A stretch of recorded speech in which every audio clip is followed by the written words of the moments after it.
আসসালামু আলাইকুম। স্কোভার্সের পক্ষ থেকে সবাইকে স্বাগতম। আমি তাজিম ভাইয়া। আজকে তোমাদের সাথে আলোচনা করব আইসিটির chapter 3 number system and digital device নিয়ে। আইসিটির 6টা চ্যাপ্টার আছে, তার মধ্যে সবচেয়ে মজার এবং ইন্টারেস্টিং চ্যাপ্টারটা হচ্ছে চ্যাপ্টার 3। সবচাইতে ইজি একটা চ্যাপ্টার এবং অনেক মজার, যেটা মানুষ অনেক ফিল করে। তো আজকে তোমাদের সাথে সেই চ্যাপ্টারটা নিয়ে বেসিক কিছু আলোচনা করব, কয়েকটা টপিক নিয়ে। সেই টপিকগুলোর মধ্যে থাকবে নাম্বার সিস্টেমের ইতিহাস, যেখান থেকে নাম্বার সিস্টেমটা এসেছে। এরপর আলোচনা করা হবে নাম্বার সিস্টেমের প্রকারভেদ, এরপরে নাম্বার সিস্টেমের বেজ, এরপরে বেসিক কিছু নাম্বার সিস্টেম সম্পর্কে তোমাদের সাথে আজকে আলোচনা করব। তো চলো কথা না বাড়িয়ে শুরু করা যাক।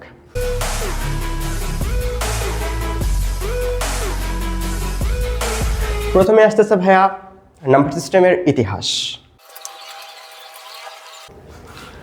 দেখেন ভাইয়া, নাম্বার সিস্টেম যে ইতিহাসটা, সভ্যতার শুরু থেকেই আমাদের গণনার প্রয়োজন হয়েছে। গণনার প্রয়োজনে মানুষ সর্বপ্রথম যেই জিনিসটাকে বেছে নিয়েছিল সেটা হচ্ছে আমাদের সবচেয়ে পরিচিত জিনিস, হাতের আঙ্গুল। এর মাধ্যমে সবাই গণনা শুরু করে। এরপরে আস্তে আস্তে যখন হিসাব নিকাশের প্রয়োজন পড়ে, অনেক বড় বড় হিসাবের প্রয়োজন পড়ে, তখন আস্তে আস্তে এগুলোর বিকশিত হয়। যেমন ধারণা করা হয় প্রায় কমপক্ষে 25,000 বছর আগে আদি মানুষেরা লাঠি, কাঠের লাঠি, তারপরে হচ্ছে নুড়ি পাথর, এগুলা দিয়ে সংখ্যা পদ্ধতির হিসাব বা গণনা শুরু করে। আচ্ছা ভাইয়া, দেখেন আমরা টালি চিহ্নের সাথে তো সবাই পরিচিত, তাই না?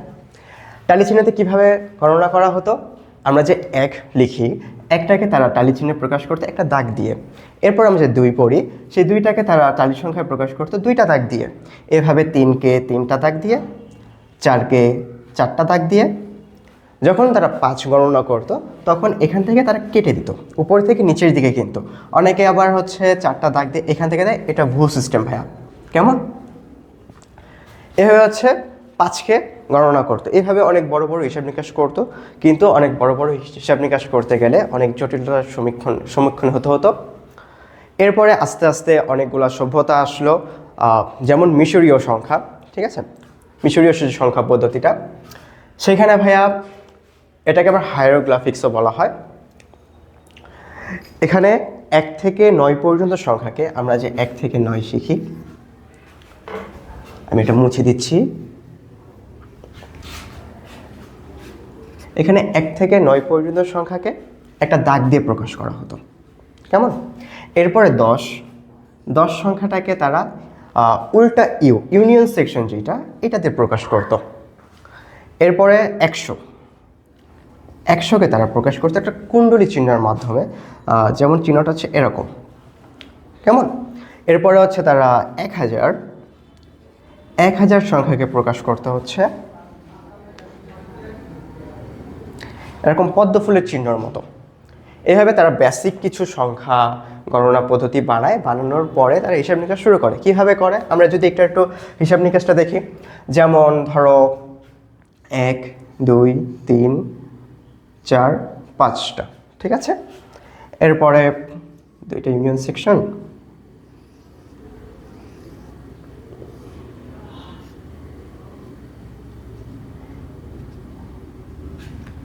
এই একটা সংখ্যা ভাইয়া। এই সংখ্যাটার আমাদের দশমিক সংখ্যা পদ্ধতিতে এটার মান কত আমরা সেটা দেখি। এখানে তারা ডান সাইড থেকে গণনা শুরু করতো, আমরা গণনা করি বাম সাইড থেকে। ওকে, তাহলে প্রথমে হচ্ছে এইটা। এখানে সংখ্যা আছে কয়টা? 1, 2, 3, 4, 5টা, অর্থাৎ 5। ইউনিয়ন চিহ্ন দিয়ে তারা 10 প্রকাশ করতো। তাহলে 10 আছে কয়টা? এখানে 10, 2টা 10 আছে, তার মানে 20, অর্থাৎ 25। এরপরে ভাইয়া কুণ্ডলী চিহ্ন যেটা, এখানে আছে কয়টা? 2টা। তারা কুণ্ডলী চিহ্ন দিয়ে কী প্রকাশ করতো? 100। ওকে, তাহলে 2টা আছে, তাহলে কত হবে? 200, রাইট? ওকে, 225 হলো। এরপরে ভাইয়া পদ্ম ফুলের যে চিহ্নটা, এটা দিয়ে তারা প্রকাশ করতে হচ্ছে 1000। তাহলে এখানে চিহ্ন আছে কয়টা? একটা, অর্থাৎ এটা হবে 1000। সুতরাং ভাইয়া এই যে প্রতীকটা, এটা দিয়ে তারা কি প্রকাশ করছে? 1225। এভাবে ভাইয়া একে একে আরও অনেকগুলো সংখ্যা পদ্ধতি এসেছে। যেমন আমরা আরেকটা সংখ্যা পদ্ধতির নাম যদি বলি, সুমেরিয়ান সংখ্যা পদ্ধতি। ঠিক আছে, এটাকে আবার ব্যাবিলনীয় সংখ্যা পদ্ধতিও বলা হয়। এরপরে এসেছে মায়ান সংখ্যা পদ্ধতি, এরপরে হচ্ছে হিন্দু হিন্দু আরবি সংখ্যা পদ্ধতি, এভাবে অনেকগুলা সংখ্যা পদ্ধতি এসেছে। এরপরে কালের ক্রমে সর্বশেষে আসলো আমাদের দশমিক নাম্বার সিস্টেম। আবার আরেকটা সংখ্যা পদ্ধতি যেটার সাথে আমরা খুবই পরিচিত, সেটা হচ্ছে রোমান সংখ্যা পদ্ধতি, যেটা আমরা এখনও ব্যবহার করে থাকি ভাইয়া। রোমান সংখ্যা পদ্ধতি কোনটা যদি একটু মনে করিয়ে দিই, তাহলে শুরুতে হচ্ছে 1কে লিখতাম একটা দাগ দিয়ে, 2কে লিখতাম হচ্ছে 2টা দাগ দিয়ে, 3কে লিখতাম 3টা দাগ দিয়ে, 4কে লিখতাম একটা দাগ আর ভি লিখে 1 আইভি, হ্যাঁ। এরপর 5কে লিখতাম হচ্ছে আমরা ভি দিয়ে, এটাকে দিয়ে 5 বোঝাইতো। তারপর 10 বোঝাইতো কি দিয়ে? রোমান সংখ্যায় এক্স দিয়ে হচ্ছে 10 বোঝানো হইতো। কেমন?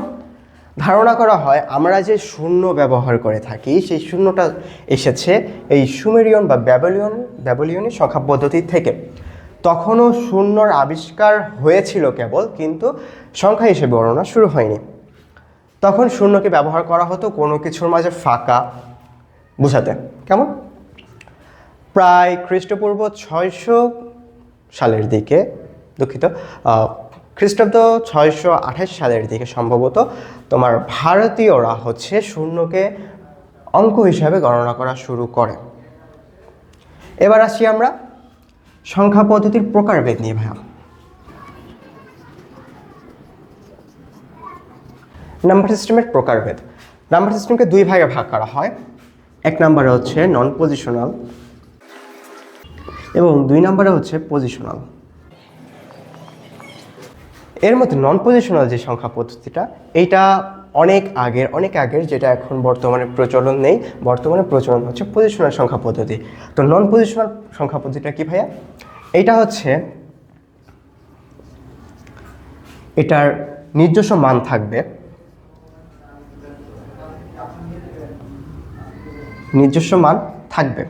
কিন্তু কোনো স্থানীয় মান থাকবে না। স্থানীয় মান থাকবে না। এখন স্থানীয় মান কি, নিজস্ব মান কি? ধরো ভাইয়া আমি তোমাকে বলতেছি এর মান হচ্ছে সাপোজ 10, কেমন? বি এর মান হচ্ছে সাপোজ 15। এখন নিজস্ব মান আছে, এর মান 10, বি এর মান 15। স্থানীয় মান কোনটা? আমরা কিন্তু স্থানীয় মান শিখেছি। যেমন আমি যদি এটাকে 221, কেমন? এখানে এটার স্থানীয় মান হচ্ছে একক, এটা হচ্ছে দশক, এটা হচ্ছে শতক। এটার আলাদা একটা স্থানীয় মান আছে 200, এটার একটা স্থানীয় মান আছে 20, আর এটার একক স্থানীয় মান 1। কিন্তু ভাইয়া দেখো, নন পজিশনাল সংখ্যা পদ্ধতির ক্ষেত্রে স্থানীয় মান নেই। এর অর্থটা কি বোঝাচ্ছে? আমি যদি লিখি এ এবং বি, আবার যদি আমি লিখি বি এ, এটা দিয়ে যা বোঝানো হচ্ছে এটা দিয়েও তাই বোঝানো হচ্ছে। সংখ্যা আগে পরে করার কারণে এখানে কোনো পরিবর্তন হচ্ছে না। যেমন এখানে এর মান ছিল 10, বি এর মান ছিল 15, এখানেও বি এর মান 15ই আছে, এর মান 10ই আছে। কিন্তু আমি যে পজিশনটা চেঞ্জ করেছি তার জন্য এর মানের কোনো পরিবর্তন হচ্ছে না। যেমন এখানে 10 ছিল, এখানে সে 1 হয়ে যাচ্ছে না বা 100 হয়ে যাচ্ছে না। কেমন? এই হচ্ছে নন পজিশনাল সংখ্যা পদ্ধতি, যেটা আগে প্রচলন ছিল কিন্তু এখন প্রচলন নেই। এরপরে আসা হচ্ছে ভাইয়া পজিশনাল সংখ্যা পদ্ধতি, যেই সংখ্যা পদ্ধতিতে আমরা এখন গণনা হিসাব করি। এইখানে নিজস্ব মান আছে, স্থানীয় মান এইটাও আছে, এখানে দুইটাই আছে। যেমন আমরা ওই যে একটা সংখ্যা লিখেছিলাম 221, আবার যদি একটা সংখ্যা লিখি 535। এইখানে ভাইয়া দেখো, এটা একটা নিজস্ব মান আছে 5, এটার একটা নিজস্ব মান আছে 3, এটার একটা নিজস্ব মান আছে 5। এখন আমরা যদি স্থানীয় মানটা হিসাব করি তাহলে এটা আসবে হচ্ছে একক। কেমন? 5 গুণন 1 সমান মান কত আসছে? 5। এটার স্থানীয় মান হচ্ছে দশক, এটা আমরা ছোটোবেলায় সবাই শিখেছি। 3 দশক হচ্ছে 10 দিয়ে গুণ, এটার স্থানীয় মান কত ভাইয়া? 30। এটার কিন্তু স্থানীয় মান 1 না, নিজস্ব মান 3, আর স্থানীয় মান কত আসছে? 30। একইভাবে 5-এর যদি স্থানীয় মান দেখি, শতক 5 × 100, 500, টোটাল 535। দেখো বা এখানে নিজস্ব মান কি এটারও 5, এটারও নিজস্ব মান 5, কিন্তু স্থানীয় মান এখানে 5, এখানে 500। কাজেই তোমরা বুঝতে পারছো এখানে নিজস্ব মান এবং স্থানীয় মানের অবশ্যই পরিবর্তন হবে, এটা ভ্যালু আছে। এখন আমি যদি ভাইয়া এই যে এখানে যে দশকের ঘরে যে 3 আছে, 3টাকে যদি আমি এখানে লিখতাম তাহলে কি আমার মান 30 থাকতো? অবশ্যই না, সেটা 3-এ পরিণত হয়ে যেত। আবার যদি 3টাকে যদি আমি এই শতকের ঘরে লিখতাম তাহলে এটা কি আর 3 থাকতো? বা এটার স্থানীয় মান কি 30 থাকতো? থাকতো না, এটার স্থানীয় মান তখন কত হয়ে যেত? 300। এবার আমরা আলোচনা করব সংখ্যা পদ্ধতির বেস নিয়ে। বেস কি ভাইয়া? সংখ্যা পদ্ধতির বেস বা ভিত হচ্ছে কোনো সংখ্যা পদ্ধতির যে মৌলিক সংখ্যাগুলো আছে সেই মৌলিক সংখ্যাগুলোর মোট সংখ্যাকে ওই সংখ্যা পদ্ধতির বেস বলে। আমাদের সবচেয়ে পরিচিত যে সংখ্যা পদ্ধতি বা আমরা যে সংখ্যা পদ্ধতি গণনা করি সেটা হচ্ছে দশমিক সংখ্যা পদ্ধতি। এখানের বেস কত? আমরা দশমিক সংখ্যা পদ্ধতিতে কয়টা মৌলিক সংখ্যা গণনা করি? 0 থেকে 9 পর্যন্ত, রাইট? 0 থেকে 9 পর্যন্ত মোট মৌলিক সংখ্যা কয়টা? আমি যদি গণনা করি তোমাদেরকে দেখাই, 0, 1, 2, 3, 4, 5, 6, 7, 8, 9। টোটাল কয়টা সংখ্যা হচ্ছে ভাইয়া? এখানে গুণে দেখলে টোটাল সংখ্যা আছে 10টা, অর্থাৎ দশমিক সংখ্যা পদ্ধতির বেজ হচ্ছে কত? 10। তাহলে আমরা কি বুঝলাম বেস কাকে বলে? কোনো সংখ্যা পদ্ধতির মৌলিক যে সংখ্যাগুলো ব্যবহৃত হয় সেই মৌলিক সংখ্যাগুলার বা মৌলিক অঙ্কগুলার মোট সংখ্যাকে ওই সংখ্যা পদ্ধতির বেস বলে। আমরা 3-4টা সংখ্যা পদ্ধতি সম্পর্কে আলোচনা করব। 1 নম্বরে হচ্ছে দশমিক,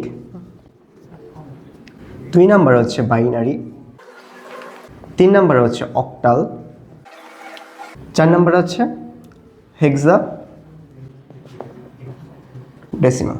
এই দশমিকটাকেই ডেসিমাল বলা হয়। কেমন? আজকে আমাদের শেষ 4টা টপিকই হচ্ছে এই 4টা সংখ্যা পদ্ধতির বেসিক সম্পর্কে জানা। প্রথমে আসি আমরা দশমিক সংখ্যা পদ্ধতি সম্পর্কে। দশমিক বা ডেসিমাল তোমাদেরকে একটু আগেই বললাম, এখানে বেজ হচ্ছে 10, অঙ্ক হচ্ছে 0 থেকে 9 পর্যন্ত। কেমন? আমরা যেহেতু এটার সাথে ইউজ টু, যেমন এটাকে আমরা বলতেছি 10, এটাকে বলতেছি 20, এটাকে বলতেছি হচ্ছে 33। বেসকে কীভাবে প্রকাশ করে দেখো হ্যাঁ, আমি যদি একটা সংখ্যা পদ্ধতি লিখি, যেমন আমরা দশমিক আলোচনা করছি, দশমিক লিখলাম তোমার 22, এটার বেসকে লেখা হয় হচ্ছে ফার্স্ট ব্র্যাকেট দিয়ে নিচে। যত বেজ হবে বেসটাকে আমরা নিচে লিখে দিব। কেমন? এই হচ্ছে দশমিকের বেসিক। আমরা আমাদের প্রাত্যহিক জীবনে কিন্তু দশমিকটাই সবচেয়ে বেশি ব্যবহার করে থাকি। এরপরে আছে আমাদের যেই 3টা নতুন সংখ্যা পদ্ধতি সম্পর্কে আজকে আমরা জানবো। 1 নম্বর হচ্ছে বাইনারি। বাইনারিতে কেবলমাত্র 2টা অঙ্ক ব্যবহার করা হয়, একটা হচ্ছে 0, একটা হচ্ছে 1। তাহলে ভাইয়া এটার বেস কত হবে? তোমরা নিশ্চয়ই বুঝতে পারছো, যেহেতু 2টা সংখ্যা ব্যবহার করা হয় অর্থাৎ বেস হবে হচ্ছে 2। কেমন? তাহলে আমি যদি একটা বাইনারি সংখ্যা লিখি, সাপোজ 101101, এটাকে যদি আমরা বুঝাইতে চাই যে এটা একটা বাইনারি সংখ্যা পদ্ধতি, তাহলে আমাদেরকে ফার্স্ট ব্র্যাকেট দিয়ে এটার বেস যত সেটা হচ্ছে নিচে লিখে দিতে হবে। যেহেতু এটার বেস 2 সেহেতু আমরা 2 লিখে দিচ্ছি। এটা একটা বাইনারি সংখ্যা হয়ে গেল। আবার যদি আরেকটা লিখি 111001, সিম্পল।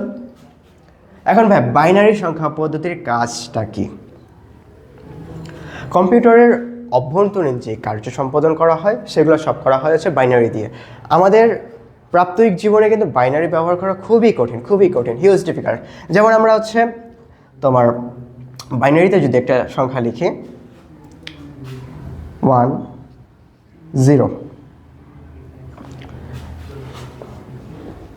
এটা বাইনারিতে দেখতে 10 মনে হচ্ছে, তাই না? কিন্তু আসলে কিন্তু 10 না, আমাদের দশমিকের 10 কিন্তু না।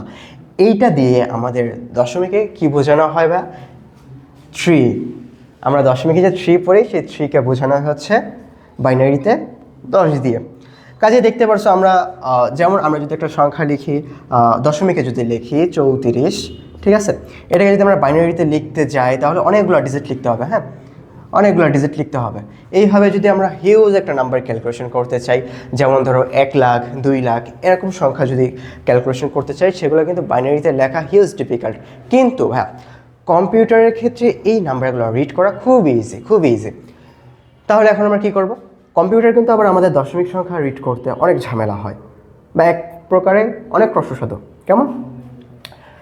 এই ক্ষেত্রে বাইনারিটা ব্যবহার করা হয় কম্পিউটারের অভ্যন্তরীণ কাজ সম্পাদন করার জন্য।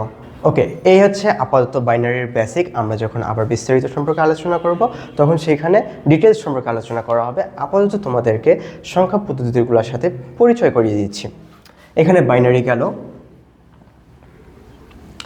এরপর আসে ভাইয়া কোনটা ডেসিমাল গেল, বাইনারি গেল, এবার আসে হচ্ছে অক্টাল। এইখানে ভাইয়া সংখ্যা প্রথমে হচ্ছে আমরা যদি কতগুলো সংখ্যা ব্যবহার করা হয় সেটা জানি। এখানে হচ্ছে 0 থেকে 7 পর্যন্ত সংখ্যা ব্যবহার করা হয় অক্টাল সংখ্যা পদ্ধতিতে। তাহলে ভাইয়া এটার বেস কত হবে? যেহেতু 0 থেকে 7 পর্যন্ত মোট সংখ্যা হচ্ছে 8টা, সুতরাং অক্টাল সংখ্যা পদ্ধতির বেস হবে হচ্ছে 8। কেমন? এখন যদি আমরা একটা অক্টাল সংখ্যা লিখি, সাপোজ 7 5, 75 মনে হচ্ছে? 75 বলতে পারো, আবার কিন্তু অক্টাল সংখ্যা তো বলতে পারো। কিভাবে? আমি যদি এটার বেস দেই 10, তাহলে এটা হবে ডেসিমাল সংখ্যা পদ্ধতি আমাদের জানাশোনা সেই 75। কিন্তু ভাইয়া আমি যদি 10 মুছে দিয়ে এখানে বেস দিই 8, তাহলে এটা কিন্তু হচ্ছে 75 থাকবে না, এটা হয়ে যাবে হচ্ছে অক্টাল সংখ্যা পদ্ধতি। ঠিক আছে? আবার যদি আরেকটা সংখ্যা লিখি, তোমার হচ্ছে 8 3। আচ্ছা ভাই বলো তো, এটা কি অক্টাল সংখ্যা পদ্ধতি মেনটেন করতেছে? যদি তোমার উত্তর হয়ে থাকে না, তাহলে তুমি অবশ্যই সঠিক। দেখো ভাই, এখানে যে 8 আছে, আমাদের অক্টাল সংখ্যা পদ্ধতির মধ্যে কি 8 কোথাও আছে? এখানে মোট সংখ্যা হচ্ছে 0 থেকে 7 পর্যন্ত। কাজে এই যে 8, এই 8 এখানে থাকতে পারবে না। থাকলেও এটা অক্টাল সংখ্যা পদ্ধতি হবে না, এটা হয়ে যাবে হচ্ছে ডেসিমাল, আইদার তোমার হচ্ছে হেক্সাডেসিমাল। ওকে, তাহলে এখানে 8 না, এখানে যদি আমি 7 বলতাম আর এখানে যদি বেস দিতাম 8, তাহলে এটা অক্টাল সংখ্যা পদ্ধতি হইতো। এরপরে আসো ভাইয়া, আমরা ক্লাসের একদম শেষ দিকে চলে আসছি আজকের টপিকের, হেক্সাডেসিমাল। আপাতত আমরা যে 4টা সম্পর্কে আলোচনা করতেছি তার মধ্যে সবচেয়ে বড় বেসধারী সংখ্যা পদ্ধতি হচ্ছে হেক্সাডেসিমাল। এখানে সংখ্যা ব্যবহার করা হয় 0 থেকে 9 পর্যন্ত, মোট 10টা। এরপরে ব্যবহার করা হচ্ছে A B C D E এবং F। টোটাল যদি গণনা করি, টোটাল হবে হচ্ছে 16টা। তাহলে ভাই এটার বেস কত হচ্ছে? হেক্সাডেসিমাল সংখ্যা পদ্ধতির বেস হবে হচ্ছে 16। এখানে A দিয়ে প্রকাশ করে হচ্ছে 10, B দিয়ে প্রকাশ করে 11, C দিয়ে 12, D দিয়ে 13, E দিয়ে 14 এবং F দিয়ে 15। কেমন? এখন যদি আমরা একটা হেক্সাডেসিমাল সংখ্যা লিখি, ধরো 3A। ওকে, 3A পাশে সংখ্যা পদ্ধতি বেস কত হবে? 16। তাহলে এটা একটা হেক্সাডেসিমাল সংখ্যা হচ্ছে। আবার আমি যদি লিখি 30, দেখো তো ভাই 3 কি এর মধ্যে আছে? হেক্সাডেসিমালে আছে। 0 কি আছে? আছে। তাহলে আমি যদি এখানে 16 দেই, তাহলে এটা আমার কোন সংখ্যা পদ্ধতি হবে? হেক্সাডেসিমাল। যদি আমি ভাই 8 দেই, তাহলে অক্টাল সংখ্যা পদ্ধতির মধ্যেও কিন্তু 3 আছে, 0 আছে, তখন এটা হয়ে যাবে অক্টাল সংখ্যা পদ্ধতি। যদি আমরা ভাইয়া বেস দেই 10, তাহলে তখন হয়ে যাবে সেটা আমাদের ডেসিমাল সংখ্যা পদ্ধতির 30। যদি ভাই আমি এখানে বেস দেই 2, তাহলে এটা বাইনারি হয়েছে? হয়নি। কিন্তু বাইনারিতে আমরা কি বলেছিলাম? বাইনারিতে সংখ্যা পদ্ধতির সংখ্যা হচ্ছে কেবলমাত্র 0 এবং 1। এখানে কি 3 এর মধ্যে আছে? নাই। তার মানে বাইনারি সংখ্যা পদ্ধতি এটা হবে না। এটা কেবলমাত্র তোমার হচ্ছে ডেসিমেল অথবা অক্টাল অথবা হেক্সাডেসিমেল হওয়া সম্ভব। এই ছিল হচ্ছে বেসিক পার্ট। এখন যদি আমরা একটু কম্পেয়ার করি চারটা সংখ্যা পদ্ধতির মধ্যে, এটাই আমাদের আজকে শেষ টপিক না, মানে একদম শেষ পার্ট বোঝানোর। কেমন? ডেসিমেল, এখানে হচ্ছে ডেসিমেল, এখানে হচ্ছে বাইনারি, এখানে হচ্ছে অক্টাল। ডেসিমেলে তাহলে শুরু হয় সবগুলো, কিন্তু শুরু হচ্ছে শূন্য দিয়ে। তাহলে ডেসিমেলে যেটা শূন্য, বাইনারিতেও সেটা শূন্য, অক্টালেও সেটা শূন্য, হেক্সাডেসিমেলেও শূন্য দিয়ে শুরু হচ্ছে, তাহলে শূন্যকে শূন্যই। ঠিক আছে ভাই? তাহলে যেটা আমাদের ডেসিমেলে শূন্য সেটা আমাদের হেক্সাডেসিমেল, অক্টাল, বাইনারিতেও শূন্য। এরপরে আমাদের ডেসিমেলে যেটা 1, বাইনারিতেও 1 আছে, 1। অক্টালে কি 1 আছে? 1। হেক্সাডেসিমেলে 1 আছে, 1।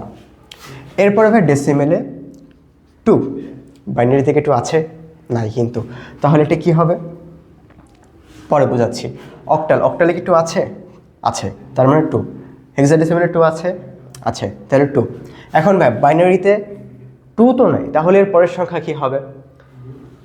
আমরা দশমিক সংখ্যা পদ্ধতির কথা যদি হিসাব করি, আমাদের সর্বশেষ যে মৌলিক সংখ্যা দশমিকে সেটা হচ্ছে 9।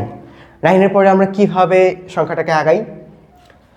আমাদের একদম শুরুতে শুরু হয়েছে কি 0 থেকে 9 পর্যন্ত মৌলিক সংখ্যা। একদম শুরুতে কোন সংখ্যা ছিল? 0। এরপরে আমরা কি লিখি? 0। 0-র পরের সংখ্যাটা কত ভাইয়া? 1। সেই সংখ্যাটাকে আমরা লিখি, তাহলে কত হচ্ছে? 9-এর পরে 10। এভাবে 11, 12 কন্টিনিউ করতে করতে আমরা যখন আবার আসি 19-এ, তখন তারপর আমরা কিভাবে লিখি? 9-এর পরের সংখ্যা কত? মৌলিক সংখ্যা তো আর নাই, তাহলে আবার সে শুরুর সংখ্যা 0। আর 1-এর পরের সংখ্যা কত ভাইয়া? 1-এর পরের সংখ্যা হচ্ছে 2, 20। ঠিক একইভাবে একই পদ্ধতিতে এই বাকি যে সংখ্যা পদ্ধতি আছে এগুলোও কন্টিনিউ হবে। যেমন এখানে বাইনারিতে 0, 1, এরপরে কি কোনো সংখ্যা আছে? মৌলিক সংখ্যা তো নেই, তার মানে কি আমার সংখ্যা পদ্ধতি শেষ? আর কি সংখ্যা আগাবে না? অবশ্যই আগাবে। কীভাবে আগাবে? 1-এর বেসিক যে সংখ্যাটা শুরু হয়েছিল কত ছিল?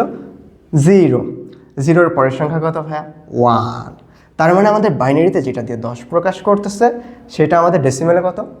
2। আচ্ছা, আমি একটা জায়গায় মিস্টেক করেছিলাম।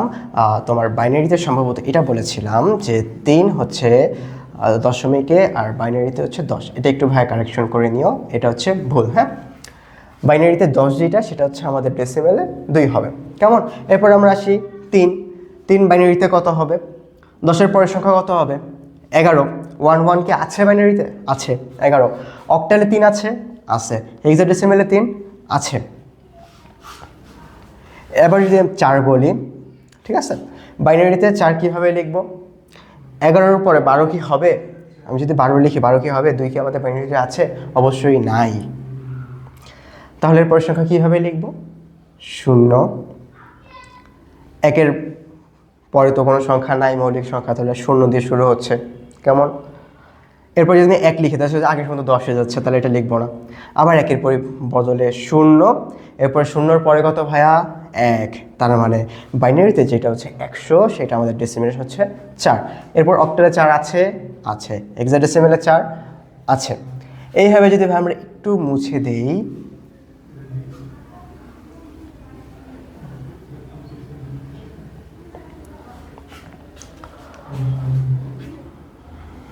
তোমার ডেসিমেলে 8 আছে, বাইনারিতে 8 কি আছে? নাই। ওকে, এটা পরে লিখছি। অক্টালে কি 8 আছে? অক্টালে কিন্তু 8 নাই। অক্টালে আমরা কি শিখেছিলাম? 0 থেকে 7 পর্যন্ত মৌলিক সংখ্যা। তাহলে এখন আচ্ছা, তোমাদেরকে আমি 7টা লিখে দেই, তাহলে বুঝতে তোমাদের সুবিধা হবে। ডেসিমেলে 7, অক্টালে 7 আছে, সর্বশেষ সংখ্যা আছে 7। হেক্সাডেসিমেলে 7 আছে। বাইনারিতে কত হবে? বাইনারিতে কত হবে? 1, 2, 3, 4, 5, 6। বাইনারিতে হবে হচ্ছে 1, 1, 1। কীভাবে আনলাম আমি এখানে একটা রাফ করে, এটা তোমাদেরকে পরবর্তী ক্লাসে শিখিয়ে দিব। একদম ইজি একটা ট্রিক্স। কেমন? এরপরে হচ্ছে গেল এইটা। এরপর ডেসিমেল হচ্ছে 8, বাইনারিতে কত হবে? 1 সব শেষ, এরপর হচ্ছে আসবে 1000। এরপর অক্টালে, ভাইয়া অক্টালে কিন্তু 8 নাই, 7 কিন্তু সবার লাস্টের সংখ্যা, তাহলে আমি 8 কীভাবে লিখবো? ওই যে আমাদের সংখ্যা যেমন 9 থেকে 9 পর্যন্ত শেষ হয়েছিল, শুরু হয়েছিল কত দিয়ে? 10 দিয়ে। বাইনারিতে শেষ হয়েছিল 1 দিয়ে, শুরু হলো কত দিয়ে? 10 দিয়ে। এটাও সেম সেম জিনিস, 7 দিয়ে শেষ হয়েছে, তাহলে শুরু হবে 10 দিয়ে। অর্থাৎ অক্টালে যেটা 10, সেটা আমাদের ডেসিমেলে কত? 8। হেক্সাডেসিমেলে কি 8 আছে? আছে। নিচেরগুলো মুছে দিচ্ছি। এবার এইভাবে আগাইতে থাকবে, কেমন ভাইয়া? আমি যে ডেসিমেলে 9 লিখি, আমার অক্টালে হবে হচ্ছে 11, 1 আছে। হেক্সাডেসিমেলে 9 আছে, আছে। ডেসিমেলে ভাইয়া 10, অক্টালে 12, 1 2 দুইটাই আছে। এবার হেক্সাডেসিমেলে আমরা 10 কি বলেছিলাম? এ দিয়ে হচ্ছে 10কে বোঝানো হয়, ঠিক আছে? 10কে রিপ্রেজেন্ট করে হেক্সাডেসিমেলে এ। এইভাবে যদি আমি 11 লিখি, এটা হচ্ছে বি হবে। এইভাবে আগাইতে থাকবে, লাস্টে হবে 15, 15 হবে হচ্ছে এফ, ঠিক আছে? 15 হেক্সাডেসিমেলে হবে হচ্ছে এফ। এরপরে আমরা যদি 16 লিখি, 16 হবে আমার হেক্সাডেসিমেলে কত হবে? 10, ঠিক আছে? তো আজকের মতো এতটুকুই বেসিক থাকলো। এর পরবর্তী ক্লাসে আমরা এই সংখ্যা পদ্ধতি সম্পর্কে বিস্তারিত আলোচনা করব এবং একটার থেকে আরেকটা কীভাবে কনভার্ট করা যায় সেই সম্পর্কে শিখব। কেমন ভাইয়া? আজকের মতো তাহলে এখানেই বিদায় নিচ্ছি। সবাইকে এতক্ষণ সাথে থাকার জন্য ধন্যবাদ। আল্লাহ হাফেজ।